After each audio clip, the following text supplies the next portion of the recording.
Please join your palm together and we recite the name of the Buddha 3 times before the glass.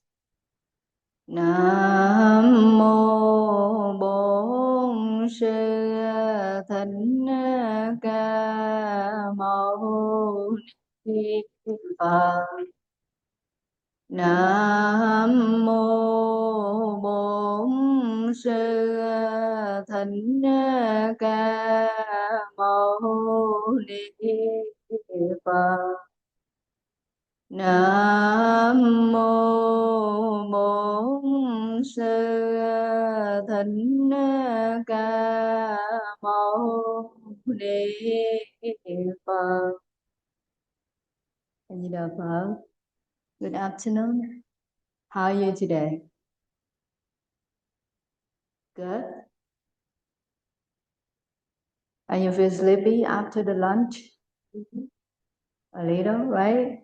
So today on my talk, we're going to talk a little bit about our temple, the activity at the temple, the worship on the statue at the temple. Okay, so you learn something today, and later I hope you can take a tour to the new people, the new member that come to our temple. You can show them, here's the statue of Sakyamuni Buddha and what we're doing at the temple.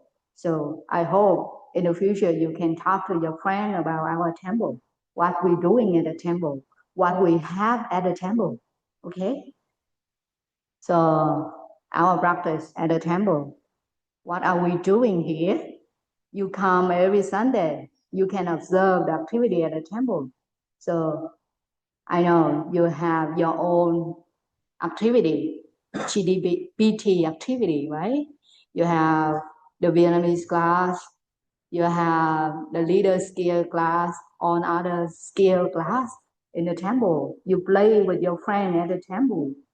We have many activities, but beyond that, we have more activity for the outer one, the adorn at the temple. You can see a lot of your grandma, grandpa, your auntie, your uncle here, right? So we have diversity of activity in the temple. So let me ask you something. Do you think what are we doing at the temple? What are we doing here? You come on Sunday, you have your own activity. So please tell me your activity and the other activity that you observe from other people. What are we doing here on every Sunday? Mình làm gì ở chùa? Con? Bảo Nam hả? Bảo Nam. Con về chùa con làm gì? On Sunday. Learn Dharma. Learn Vietnamese. And having lunch. And like, how do you think about other people? Other people, what are they doing here in the morning? They came here, they chant, they worship, they pray, they're learning the Dharma, listen to the talk, right? So we have many activities at the temple. And here I have a list of what we're doing in the temple. First, devotion practice. We come here and worship. We pray in front of the Buddha, the Bodhisattva. We're learning Dharma.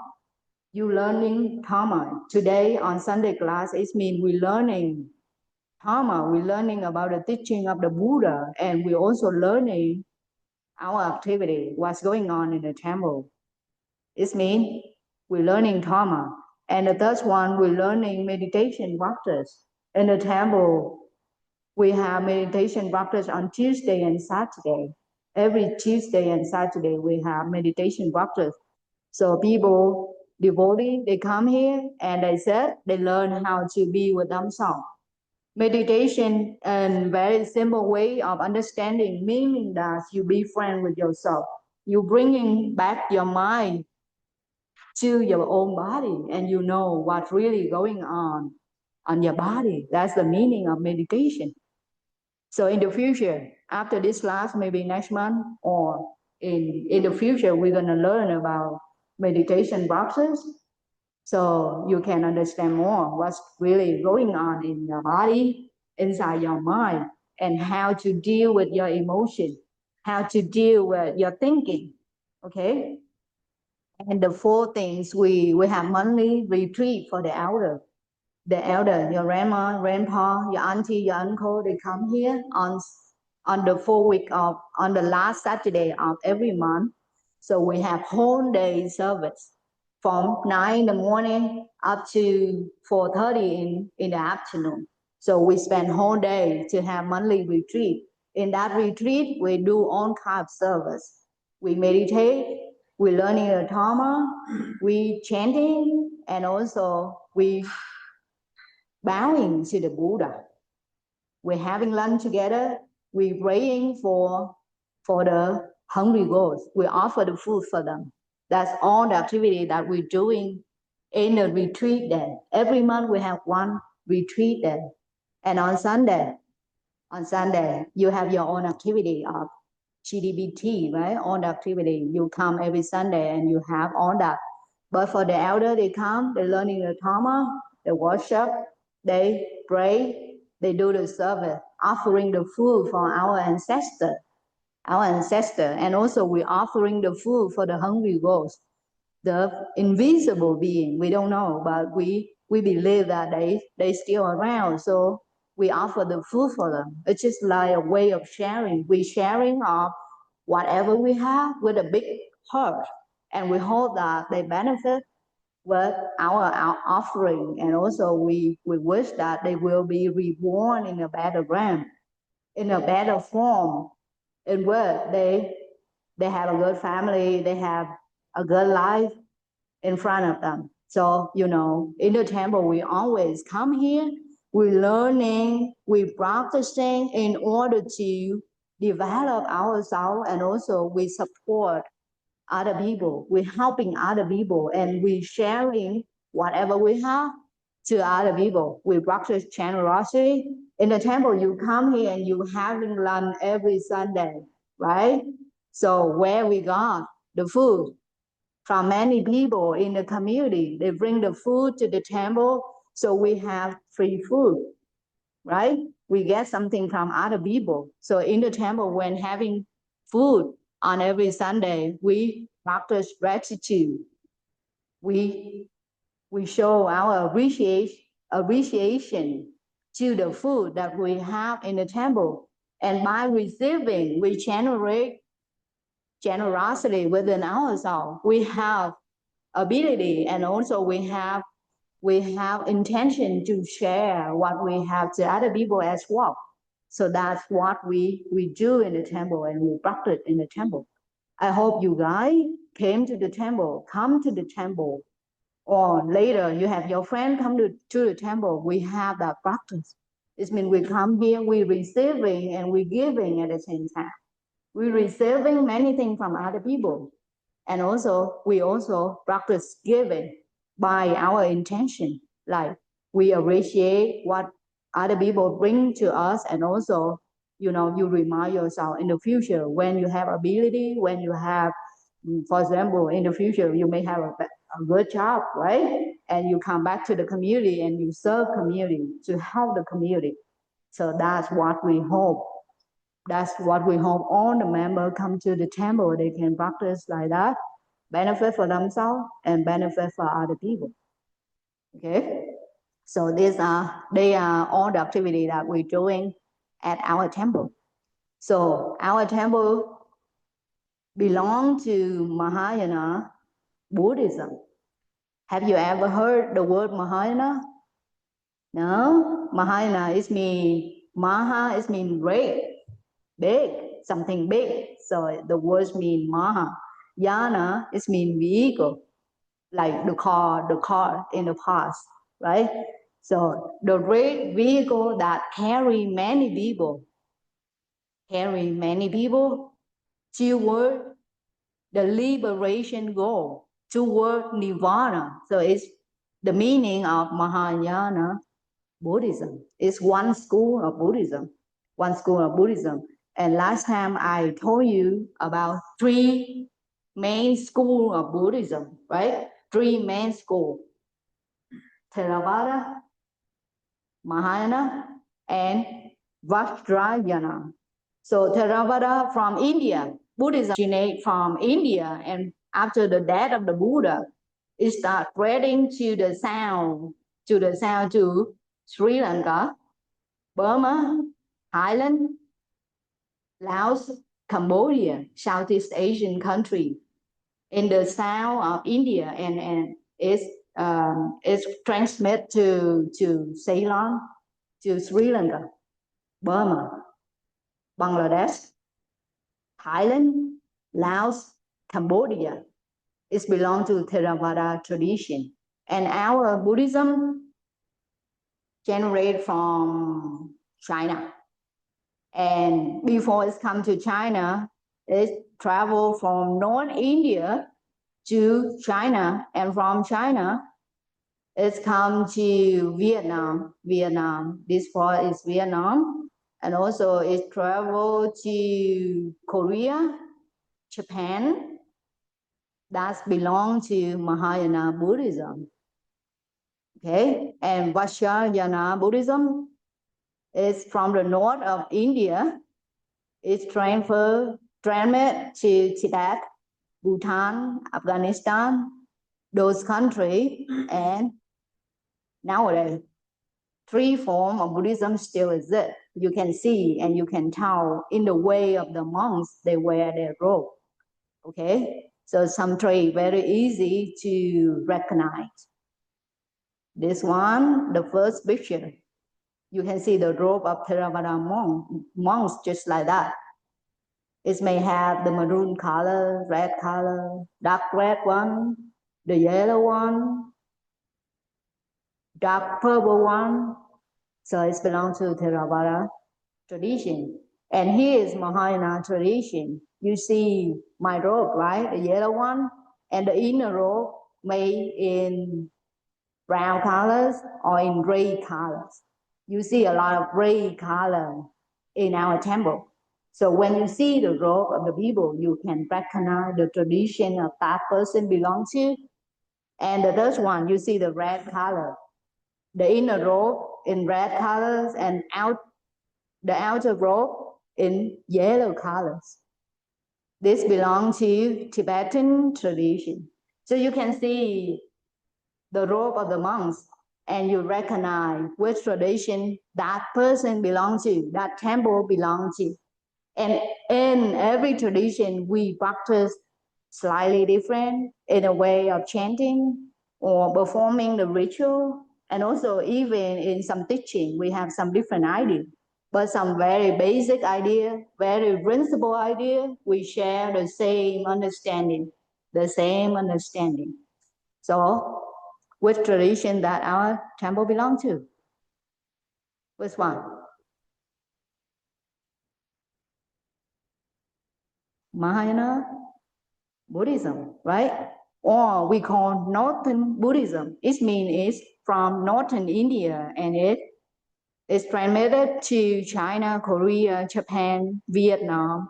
And from Vietnam, when your grandpa, your parents came to the United States, we carry that tradition to the United States, and we build up the temple, and also we worship the same way as our ancestors do, our Vietnamese people do. So we carry on the culture, right? On the way of worshiping, on the way of doing service, doing the ritual, and we come to the United States. Even though sometimes we make some change, but still the core value still there, right? So here is Mahayana Buddhism. It spread from China to Korea, Vietnam, Taiwan, and later spread to Japan. And from those countries, those East Asian countries, it traveled to the United States and many other countries, in European countries, even in Africa. In Africa, you can see the sign of Mahayana Buddhism too. There's some temple belong to Taiwanese Mahayana Buddhism. And in Mahayana Buddhism, we practice a lot of generosity, dana, and also we do a lot of ritual, a lot of service. And Mahayana Buddhism, we engage a lot to the society. We come into the society and we're helping a lot of people, any community that in need, and we practice among the people. So Mahayana Buddhism also called the mass Buddhism, the Buddhism of the mass, a popular tradition of more people. That's why we call red vehicle, the red one, the big one, that carry a lot of people on the same vehicle, And in Mahayana Buddhism, we have one teaching very important. That's the teaching of Bodhisattva path. That's why you see a lot of Bodhisattva in our temple. Okay, so now I just go one by one. You're observing and you see why they here at our temple. Okay, the first picture, here's the Sakyamuni Buddha, the original Buddha, right? In the middle of the temple. That's him. Last time we learned about his life. Right? And here's the statue of Sakyamuni Buddha. We call in Vietnamese Đức Phật Bổn Sư Thích Ca Mâu Ni. Okay? I hope you can remember all the Vietnamese terms for all the statue at the temple. Okay? Đức Phật Bổn Sư Thích Ca Mâu Ni. So he's the founder of Buddhism in this world, and he's also known as the teacher of human and celestial being, heavenly being, the God, the goddess. He's also the teacher of the God, the goddess, and also the human being. We all his student, okay? And he's worshipped in Buddhist temple around the world, regardless of tradition, sex, school, no matter which tradition you belong to, which country you belong to, as long as you are Buddhist, you identify yourself as Buddhist. So we worship him, we bow to him because he's just like a father of the tradition. Okay? So you can tell when you come to any temple, regardless of tradition, regardless of nationality, you see him. You see him in the middle of the temple, in the middle of the Buddha hall. That's him. Okay? Sakyamuni Buddha. And we learn about his life. We learn about his teaching. As long as we are Buddhists, we keep learning. Okay? And his teaching we call Dhamma or the Buddha Dhamma. The Dhamma. That's Sakyamuni Buddha. And outside, you see Sakyamuni Buddha in Nirvana. The statue outside. It's very beautiful, right? When you just get into the gate and you see him on the right side of the temple. So that's Sakyamuni Buddha in Nirvana. He entered Nirvana. It means he left his own body, but he entered the Nirvana realm, the realm of no suffering, no coming back to this world due to the karma anymore. Okay?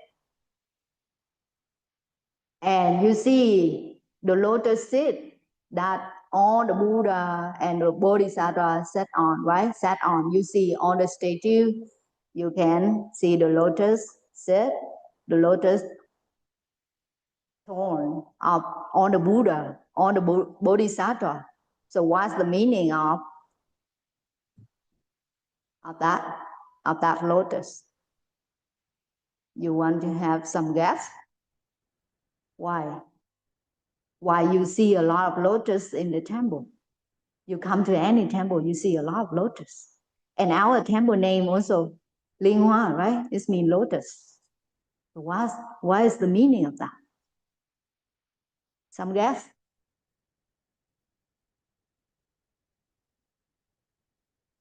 Why? You see a lot of lotus in the temple. And you can tell, you go around the world, around the United States, you have seen a lot of temples have Liên Hoa name, the name of the lotus. Some guess? Have you ever visited a lotus pond? Maybe not, right? It's hard. It's hard to see the lotus pond here in the United States. But you know, when I was young, when I was in Vietnam, I saw a lot of lotus pond. And in every temple that I visit, I saw it in the temple, in the temple. And the lotus pond, it means the flower just rising up above the water. And under the water, there's mud. So the root in the mud, but the flower up over the water. So what's the meaning of that? Why we use a lot of lotus in the temple? So what's the lotus symbolize for? Some guess?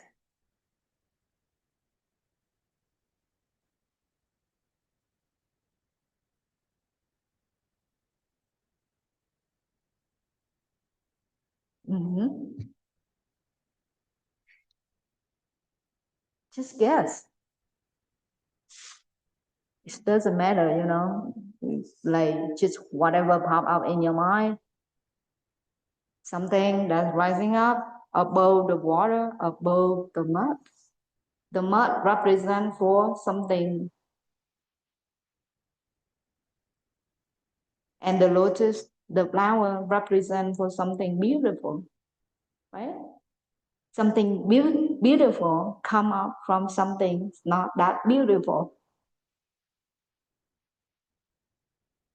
So, you know, actually, if you know the meaning of that, you know what's the lotus symbolize for, we can practice and living the life of a lotus. Of a lotus. The Buddha, you see on the Buddha standing or sitting, right? Sitting on a lotus. Why? It must have some meaning, right? It must have some meaning. And we have a lot of symbolic meaning in the temple. In the temple, you can see around. In any statue, you see the lotus there. The lotus there. Okay, let me tell you. So you know, this just a metaphor, a symbol, right? For all the religious seeker, someone on the path want to seek for the truth. The Buddha or the Bodhisattva came to this life for seeking the truth and for attaining the Buddhahood and the final goal. But on that path, we practice to be a good person, and we sharing that goodness, that goodwill, that compassion to other beings too. It means during our lifetime, we always try to be good, to be a better version of ourselves throughout our life, right? And also we also hope other people can do the same, right? So the lotus flower rising up above the water, something beautiful rising up above the water, the muddy water. It means from this world we have a lot of things. Maybe it's not beautiful, but we always have ability to get over it, to blossom beautifully in this world. Maybe we was born in unhappy family. We may have some unhappy situation. Sometimes we feel sad, we feel angry, we feel unhappy because of something that happened in our day, right? But just like a flower, just like a lotus have ability to rising up, we also have that ability to rising up above our stress, our unhappy moment, unhappy thing in our life, in our day, right? We have that ability to get over something that unhappy or unbeautiful or not beautiful at all, right? So that's the lotus represent for something that's really pure, something is really beautiful that originate from defilement, originate from the muddy situation or unhappy situation, but we also have the power, ability to get over it, right? Just like the lotus flower. So the lotus stones symbolize the Buddha royalty to the higher status in the society and also in the religion path. So that's the way we honoring on the Buddha and Bodhisattva. That's why we have the statue with them standing or sitting on a lotus flower. So you can see the mud here under the water is symbolize for the suffering, the challenges, the obstacle that we face in life, and the flowers overcoming those obstacles, right? So the flower just above the water, the muddy water. So that's something about the lotus flower that you see in the temple. So you see in the main picture, the main statue of the Buddha here, his postures we call the Samadhi Mudra picture. That's a common position of meditation, right? And it promotes the physical stability and mental clarity of the Buddha when he in the meditation state. It means in that state, his mind back to his body and he knows what's really going on inside his body and what's the nature of this body, what is the nature of this mind, and what is the nature of the world. He see everything very clearly during his meditation. So his posture you see in the temple, in every state it represents for that state, the state of meditation, the state that he attained the Buddhahood, the state that he understands the truth of life, the truth of that, the truth of this world. Okay? So it represents the Buddha enlightenment, right? Enlightenment. So the Buddha sat on a lotus position, represent for the Buddha enlightenment, the transformative power of his teaching and his high status of spiritual leader. So that's the meaning of the first statue that we look in the temple, the first one. And when you come to any temple, you see his position just like that in Samadhi Mudra. And also he sat on flower, especially in Mahayana Buddhism. You come to Chinese temple, Taiwan temple, Vietnamese temple, Korean temple, Japanese temple, you're gonna see maybe his face a little different, but the posture she's the same. Okay? So that's something we learn from the lotus, huh? I hope. After today, when you think of the lotus and you think of your soul, what's going on in your mind, something that makes you unhappy, you also have ability to overcome it, just like the lotus. We are Buddhists, so we try to live our life as a Buddhist. It means we always strive for the goodness for ourselves, goodness for other people. Okay?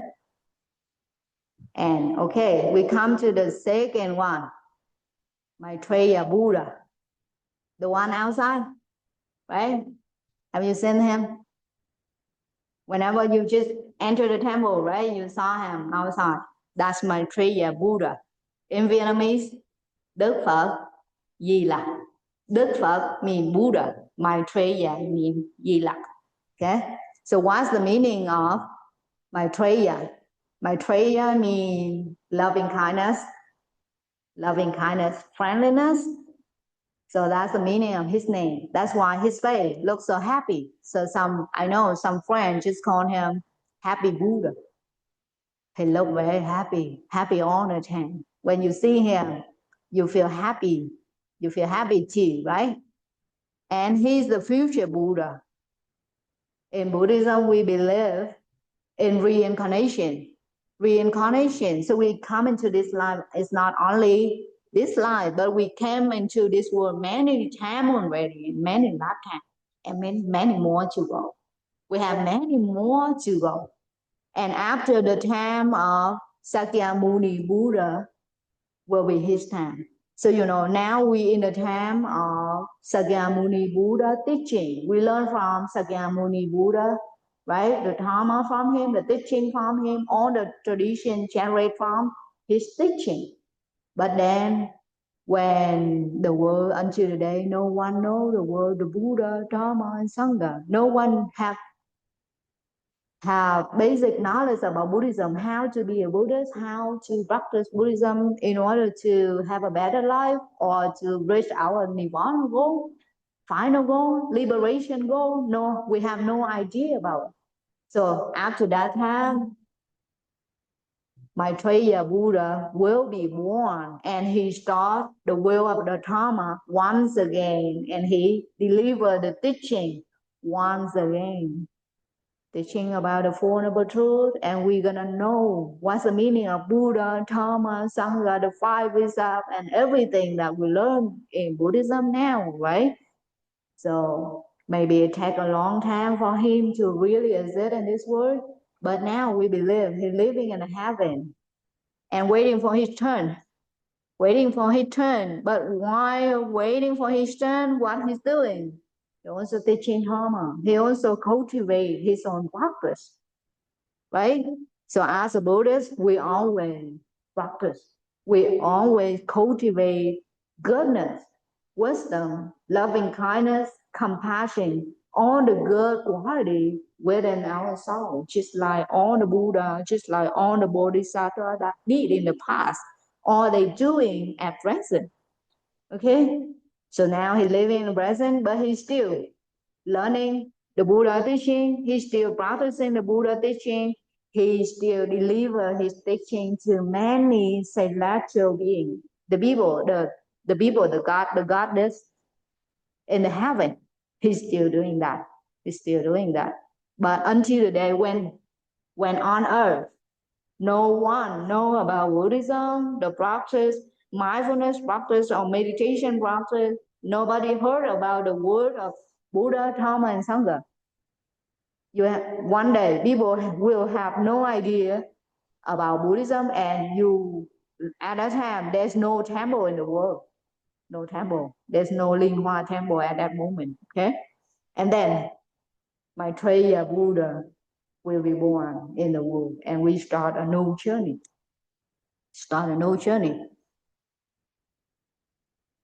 Okay, the third Buddha, Amitabha Buddha, Đức Phật A Di Đà. Right, Đức Phật A Di Đà. You see the biggest one outside, right? The biggest one outside, and also the one in that room. Have you ever come to that room?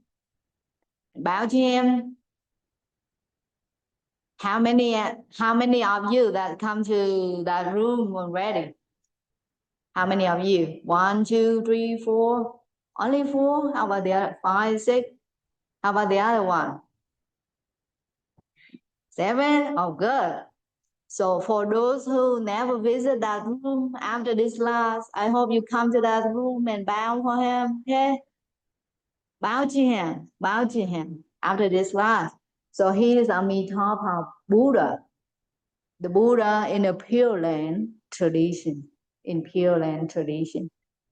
And you can tell a lot of our people, the grandma, grandpa, auntie, uncle, they love that room. They love to come there and pray for him because they believe that after this life, if they pray for him, they have the vow to follow his footsteps, so they will be reborn in his realm and continue to practice close to the Buddha, close to the teaching, learning directly from him, and they can attain liberation when they stay close to Buddha.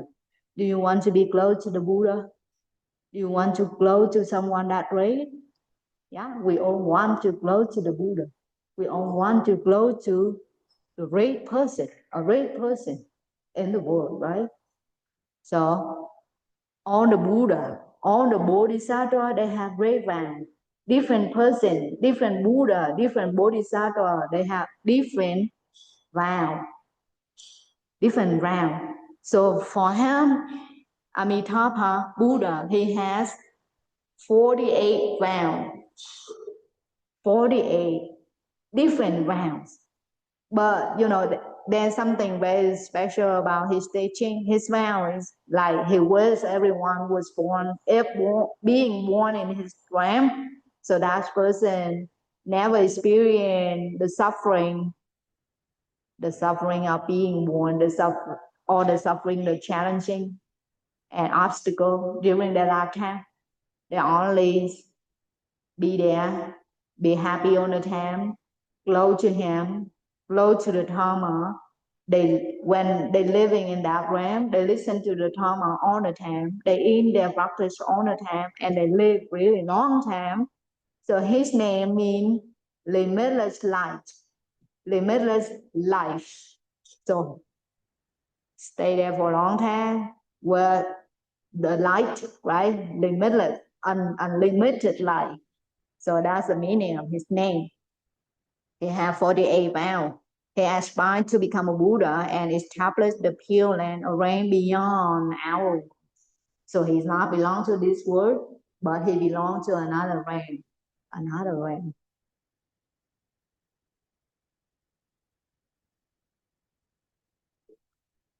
So that's three Buddha in the temple, right? The first one, Sakyamuni Buddha, tiếng Việt là gì? Đức Phật Bổn Sư Thích Ca Mâu Ni. Đức Phật Di Lặc, Maitreya Buddha, the future Buddha. And the third one, Amitabha Buddha, Đức Phật A Di Đà. Okay, so when you come to the temple, you often heard from các anh chị, right? Các anh chị dạy, when you see sư cô, you see all the elder member in the temple, you join your palm together and you bow, and what do you say when you bow?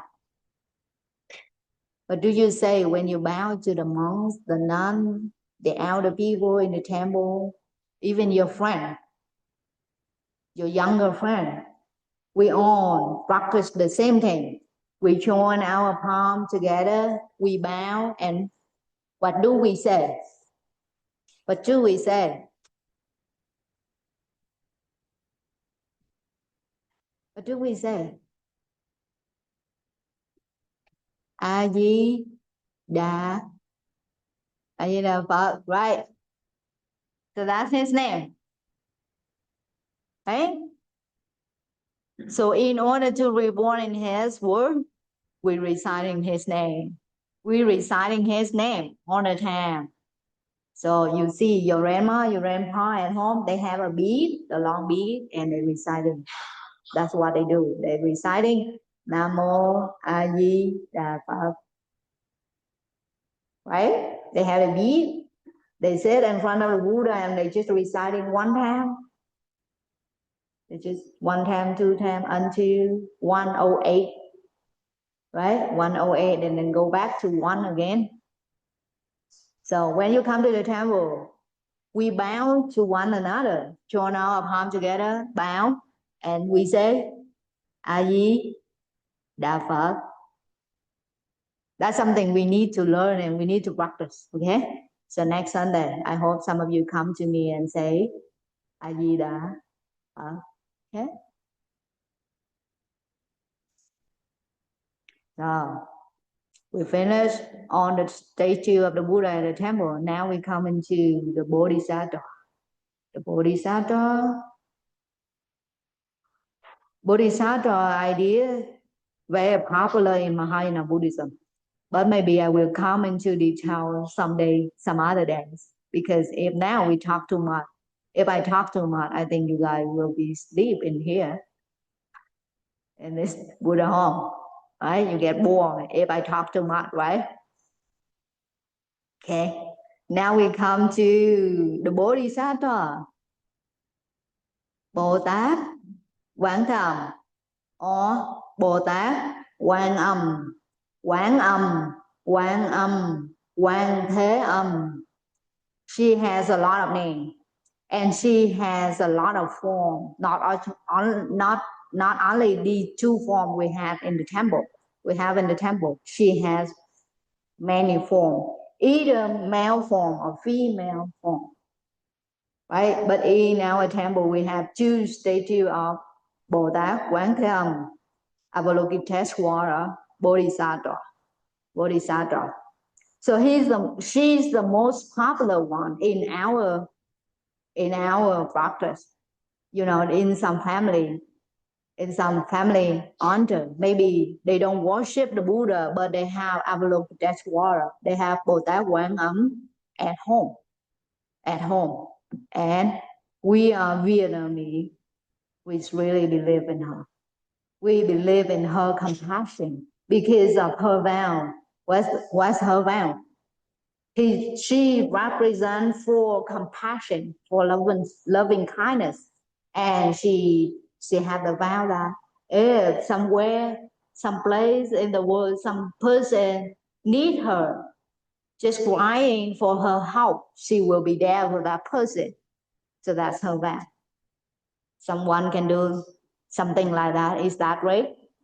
When listen to the sound of suffering, the sound of the crying of some other people, so Bodhisattva will come then helping that person. And that person, the Bodhisattva may be in different form, in the human form, in the animal form, in the fiercely form, or in compassionate form. She has many forms of existence. Huh? So Bodhisattva means the Buddha to be.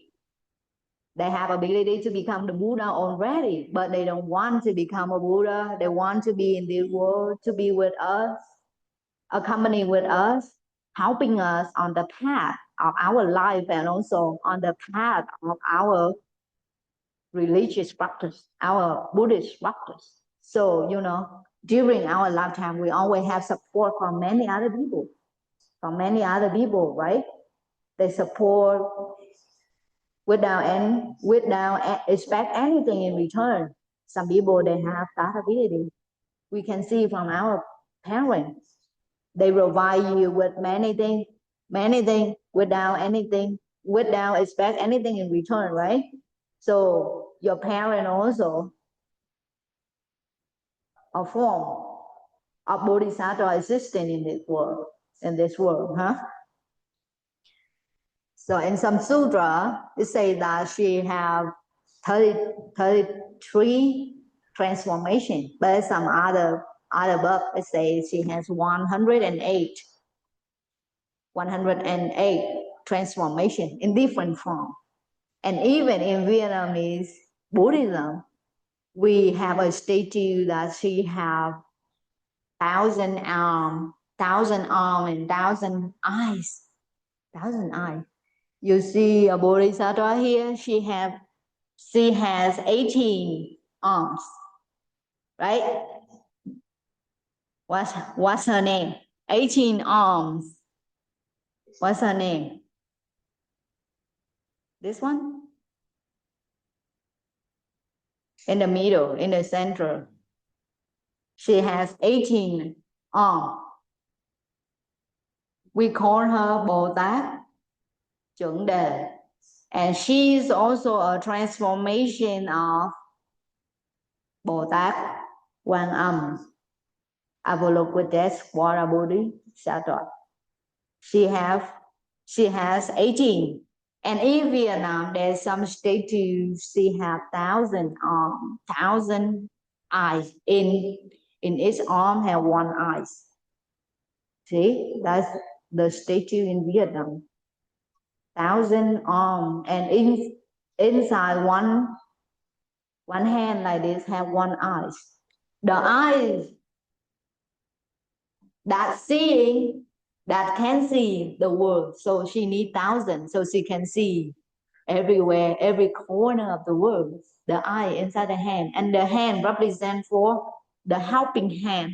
She can give her hand to help as many as people at the same time, right? We have only two hands, we have only two eyes, but the Bodhisattva have 1,000 eyes, 1,000 arms, right? 1,000 hands that can help many, many more people that believe in her, pray for her, right? So if we have strongly believe in Avalokiteshvara Bodhisattva, we can see her everywhere in any form. Maybe your friend who support you, who helping you, they also a transformation of Bodhisattva. So that's what we believe. What we believe. So okay, I'm come back to the statue of our temple. Yeah, Bodha Quang Tham, right? So she represents for compassion, for loving kindness, for loving kindness. And also she's the helper of Amitabha Buddha. Amitabha Buddha, Đức Phật A Di Đà. So she on one side, and Bồ Tát Đại Thế Chí, the one on the left, the one in green here, is on her left side, on Amitabha left side. So both of them support Amitabha Buddha to help other beings. Okay. And the statue over there, a little ugly, right? A little scary, right? You come to the temple and you don't want to see him at all. When I was young, that's why I'm thinking, okay, I don't like him at all. He looks so ugly. He looks so scary. I don't want to be close to him. But later I learned that he is also a transformation of Bồ-Tát Quán Tham, Avalokiteshvara Bodhisattva. But you know, there's sometimes, you know, some evil person needs somebody like him to help. You know, you can, you know, if you see some guy, they look very scary. They have a lot of tattoo on their body, and they use violence a lot. So in order to help those people, you know, we need him. We need some people in ugly form, right? The ugly can transform the ugly one. The scary one can transform the scary one. So that's the meaning, right? So if you want to help someone so violent, sometimes we need to use violence. But behind that violence is your heart with full of goodwill and compassion. Maybe you show to that person with your ugly face, but in your heart, in your mind, with goodwill, with compassion, with love and kindness, you're wishing for the goodness to that person only. But in your face, maybe you need to yell at him, right? You need to show him your teeth. Okay, look at me. I'm very scary, because you need to treat that person in that way so that person can listen to you, can rely on you. So that's the meaning of this statue. Maybe in the ugly form, scary form, but he's also helping some people in that state of their mind, So that's also a transformation of Bồ-Tát Quán Tham, Bồ-Tát Quan Âm. She's that powerful. She's everywhere, in every form. Maybe some form that we don't have in the temple here, some form that we don't have in the sutra. But when you see some person with full of goodwill, full of compassion, and they always listen to you, look after you, taking care of you, and helping you, they are the transformation of Bồ-Tát Quán Tham. Yeah? She's that great. So you can look around to see around, and you can be one too. You can be one too. Even we have 2 eyes, we have only 2 hands, but we always look after other people by our goodwill, our loving kindness. By all that we have, we also willing to help other people in need, right? When people in need, we always give them a hand. So that's what Avalokiteshvara Bodhisattva are doing. And we can be her too. We can be her too. Okay, we move to the next one. The one in green over here. Bồ Tát Đại Thế Chí. Đại Thế Chí. So she represents for wisdom. Bồ Tát Quán Âm represents for compassion. And Đại Thế Chí for wisdom. So wisdom, compassion are 2 qualities that all the Buddha, all the Bodhisattva have. And 2 great qualities that we need to learn, we need to practice, we need to enrich within ourselves. So what's the meaning of wisdom? And what is the meaning of compassion? Wisdom. We learn Dharma, we practice Dharma, right? Train ourselves to be a good person. And, during our lifetime, we just always remember to be a good person, strive for goodness, and helping other people. That's what we're doing. And then we're learning the Dharma and we live with Dharma. And by the time it generates the wisdom within ourselves, we just understand the truth of this life, the truth of our existence. So that's the meaning of wisdom. All the Bodhisattva have the wisdom. All the Buddha has wisdom, right? Learning. After learning, we have some knowledge. But that knowledge applying to the practice, it generates wisdom. And compassion. Compassion is what's the meaning of compassion? Compassion means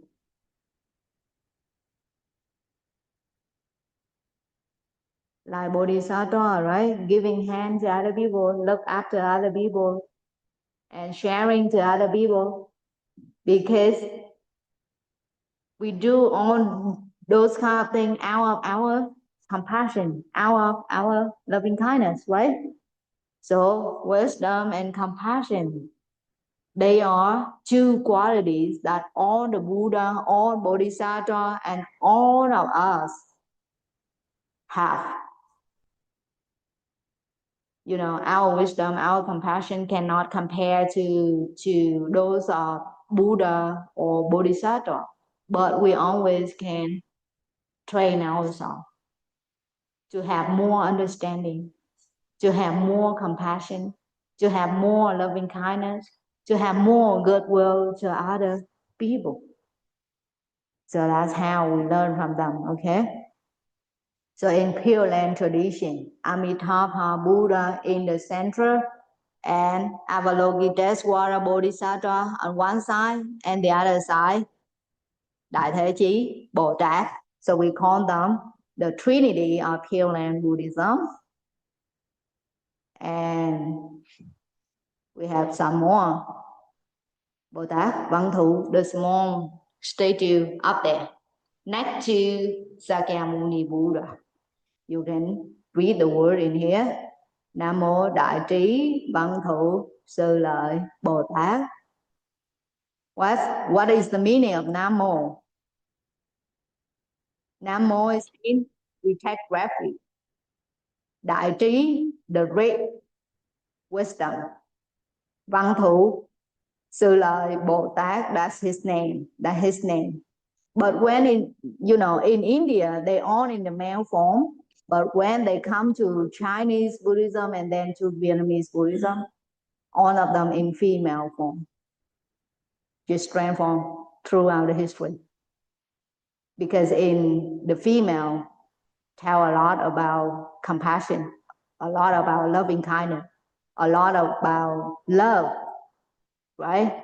Love, goodwill, That's female quality. That's why our ancestors, they make them in the female form. When you think of your mom, what do you think? She's full of love, full of caring, right?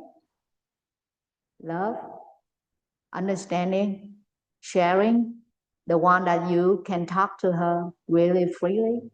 So that's why you see all the bodhisattva in the female form, represent for that quality,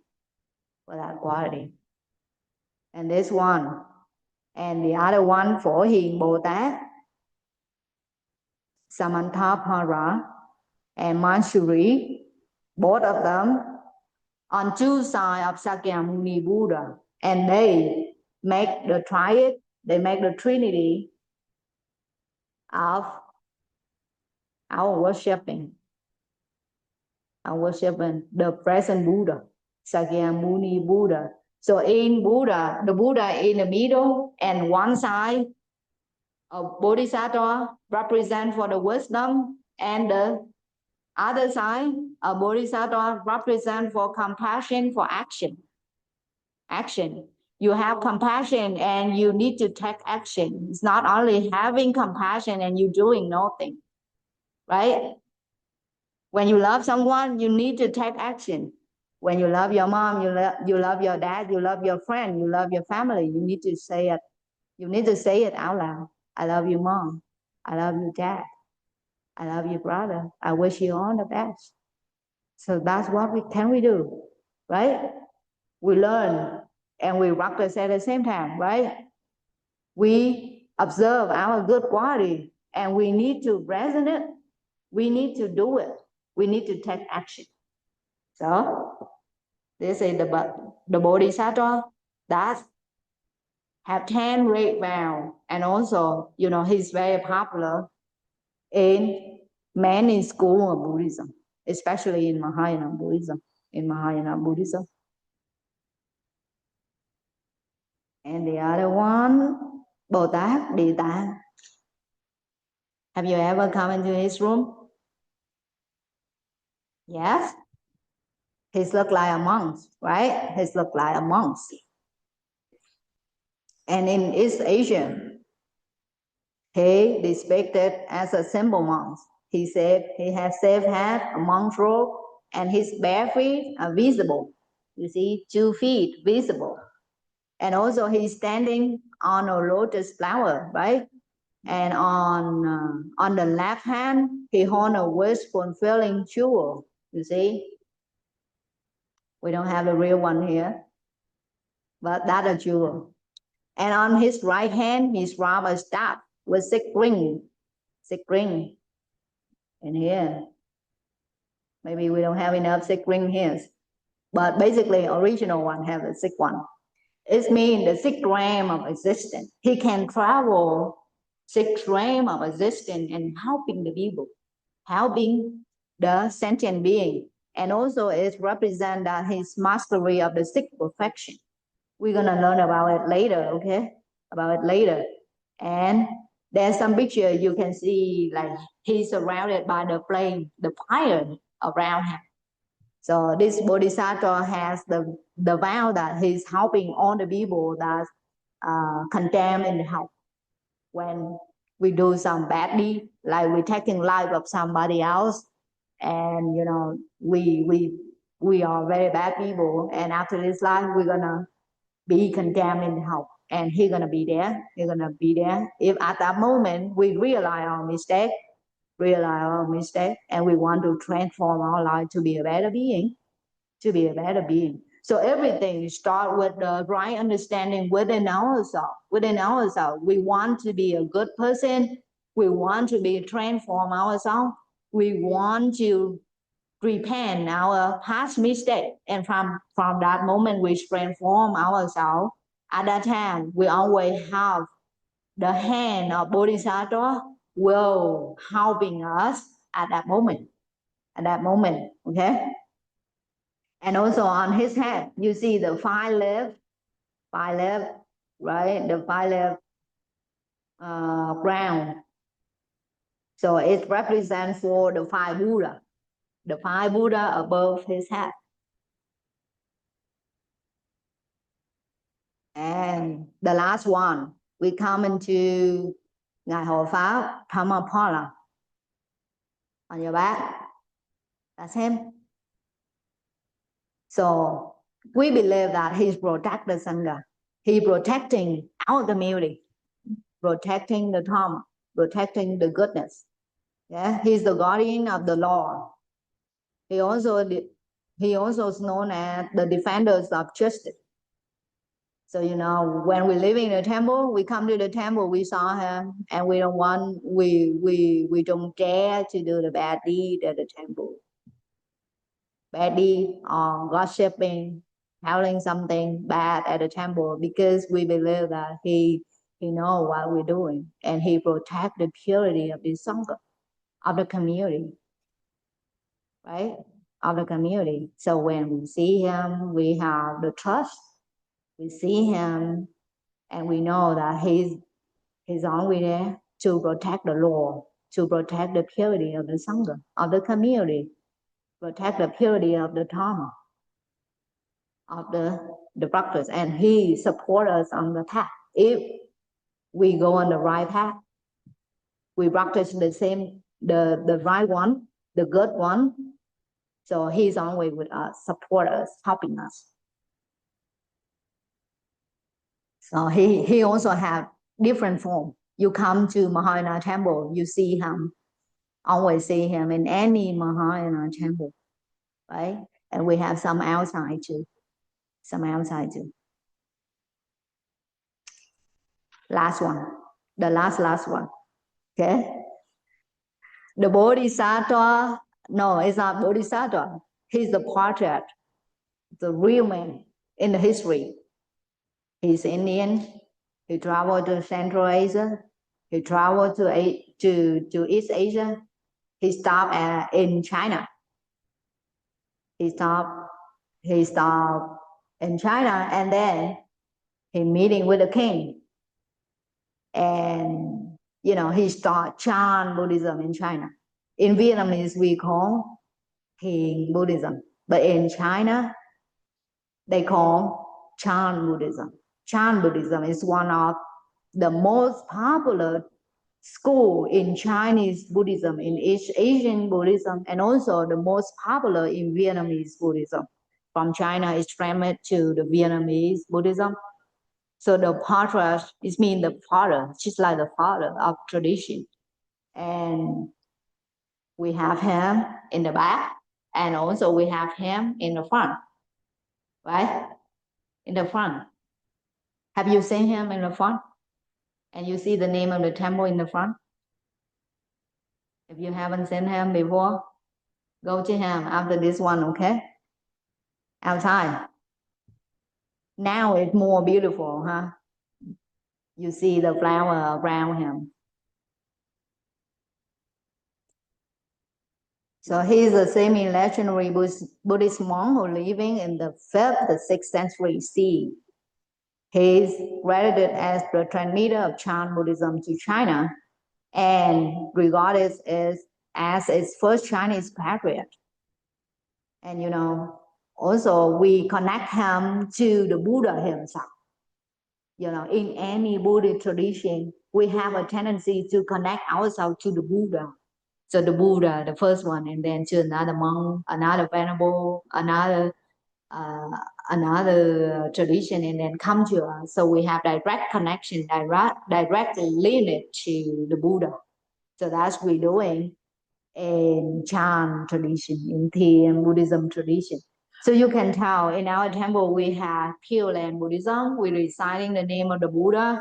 We bow into the Buddha. We repent on our repentant days, right? We practice prostration. We practice meditation. We're learning the Dharma, and we also praying for the dead, praying for ancestors.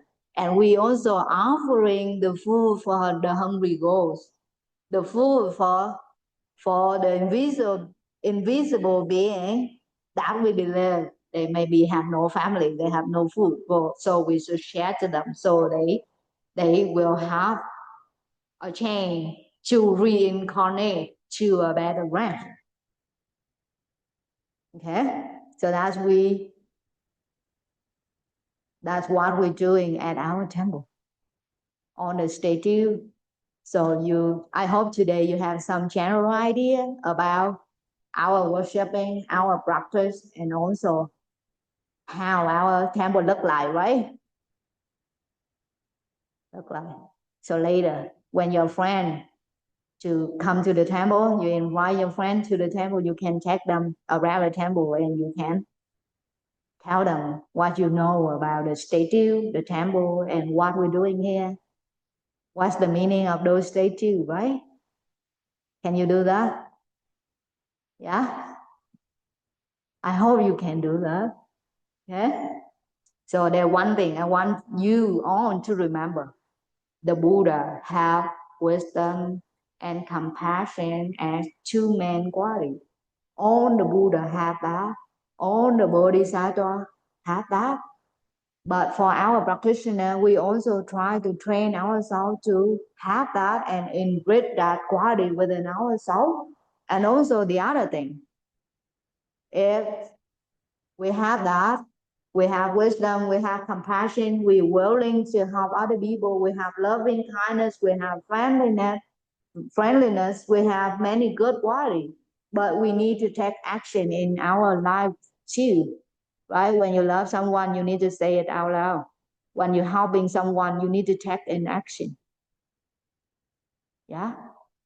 For example, when you love your brother, when you love your friend, you want to help that person, you need to take action. You just cannot, I'm always with you. That's not enough. Right? When you love your parent, you need to say it out loud. I love you. I love you, mom. I love you, dad. And also, it's showing your action. You do your own laundry. You make your bed. You're washing the dishes. I saw some of you washing the dishes in the temple today. That's great. You did it on every Sunday. That's the training. And I think it's really beautiful training. Thank you for all Huynh trưởng that train you to do that. So I hope you do it at home too. Washing the dishes, make your own bed, clean your own room. Right? Clean your own room. Huh? Do your own homework. Can you do that? All of them are compassion, loving kindness, goodwill in action. Right? So we're learning and we're doing it. Yeah. Okay, so that's it for today.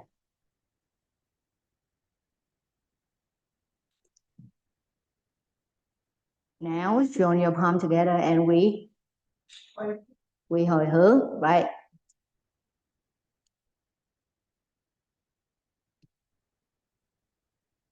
Nguyện đem công đức này hướng về khắp tất cả đệ tử và chúng sanh đều trọn thành Phật đạo. Thank you very much for being here. Okay.